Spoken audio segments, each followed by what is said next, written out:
marcher pour la paix, pour la justice, pour l'humanité, pour la planète, pour la santé.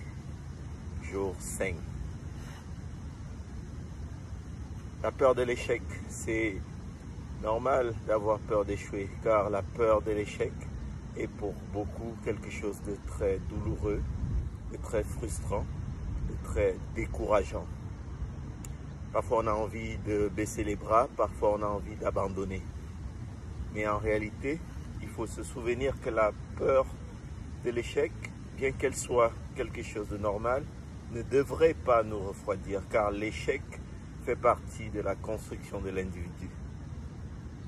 Hier, je parlais de l'enfant qui apprend à marcher et je voudrais revenir dessus parce que c'est un vrai et très beau modèle de ce qu'est la résilience. L'enfant qui commence à marcher, un jour, se met debout, fait un premier pas, tombe, il a mal, il pleure. Quelque temps après, il se met debout de nouveau, fait un pas, un deuxième, puis un troisième, et retombe. Et cette fois-ci, il rigole de cette chute. Et puis, une autre fois, il se met debout, il fait un pas, un deuxième pas, un troisième pas, et il en fait plusieurs d'affilée. Et là, il a appris à marcher, il sait marcher, il commence à découvrir le monde, il voit le monde sous une autre perspective. Nous marchons pour la paix, nous marchons pour la justice, nous marchons pour la planète et nous n'avons pas besoin de le faire sur une autoroute ou sur une route. Nous n'avons pas besoin d'aller dans un parc de santé pour le faire. Nous pouvons le faire dans notre cité, dans notre quartier, dans nos rues, dans nos ruelles. Car c'est là où nous vivons, c'est là où nous habitons. Nous allons découvrir notre environnement. Hier, j'ai marché, j'ai découvert dans certaines rues de ma ville un îlot de paix. Dans cette place où il y avait de l'eau autour, il y avait un îlot central avec un petit pont blanc suspendu. C'était beau, c'était merveilleux. J'étais émerveillé, je l'ai découvert.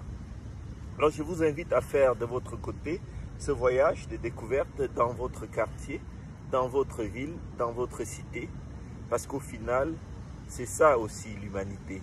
C'est aller à la rencontre de la cité, aller à la rencontre de la nature, un pas après l'autre, un pas après l'autre.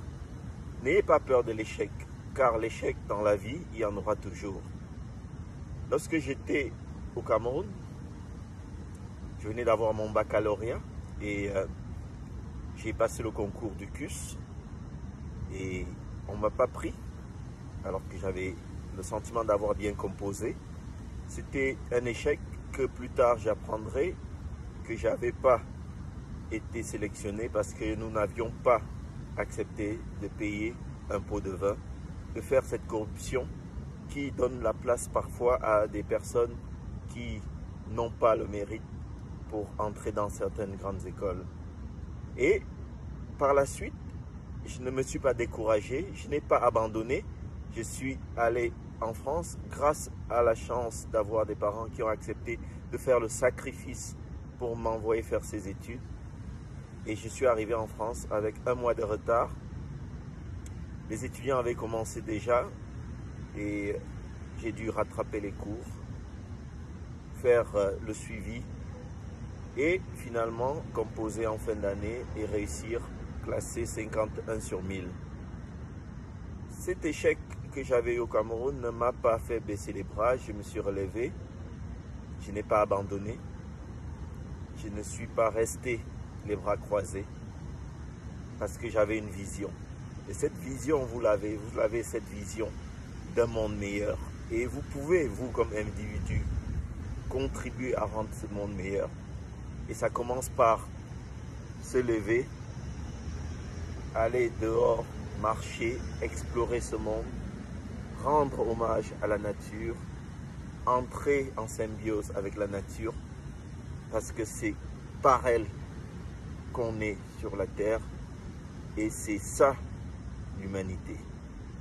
Alors lève-toi et marche avec moi de ton côté, en respectant la distanciation physique, liées à la période actuelle.